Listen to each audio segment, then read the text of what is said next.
Welcome back to the Sports News Analysis YouTube channel. My name is Mike.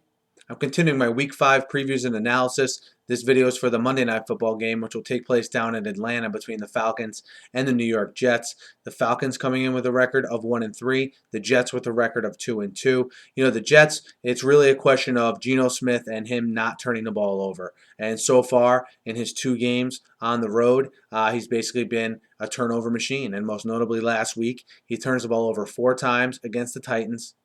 Those 4 turnovers lead to 28 Titans points, and they lose 38-13. His offensive line has done pretty well in front of him.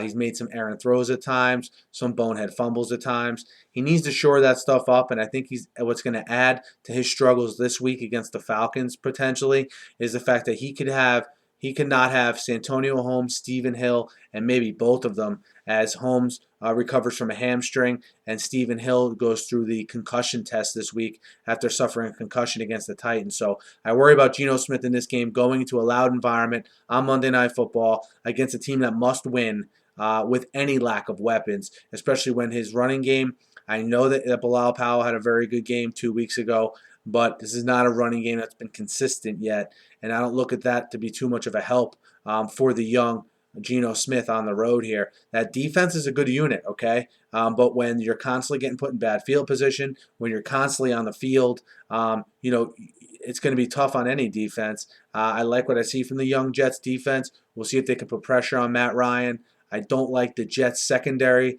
matching up with these Falcons receivers. The Julio Jones matchup against Cromartie scares me because Jones, I think, can out-physical him, and he's pretty much just as big.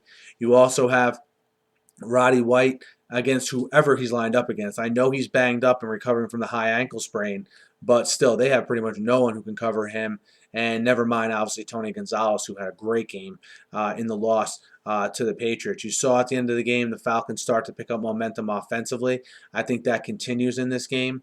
We'll see if they get Steven Jackson back, but even if they don't, the Jets are hard to run against as it is, but I really like, again, the receivers matchups, whether it's Harry Douglas in the slot, whether it's Roddy White, whether it's Julio Jones or Tony Gonzalez. I love their matchup here against the Jets. And the secondary is a little bit suspect. The Jets are very good in the front 7, not so much on the back end.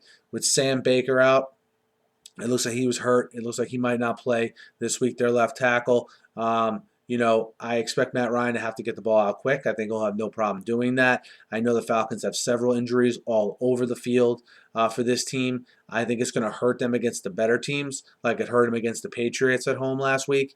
But I think against a team like the Jets, their passing attack will overwhelm the Jets so much. And when you combine that with then Geno Smith pressing, trying to make something out of nothing, and it possibly leading to turnovers, which I think it will, I think you have a recipe for disaster for the Jets, who could find themselves in a similar situation as they were in last week against a team in the Falcons, though, that needs the win.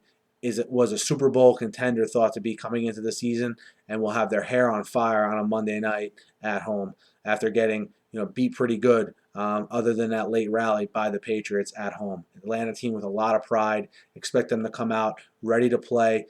I like Atlanta minus 9.5 at home on Monday Night Football against the Jets. Let me know what you guys think. Hit me up in the YouTube comments. Hit me up on Twitter at SNewsAnalysis.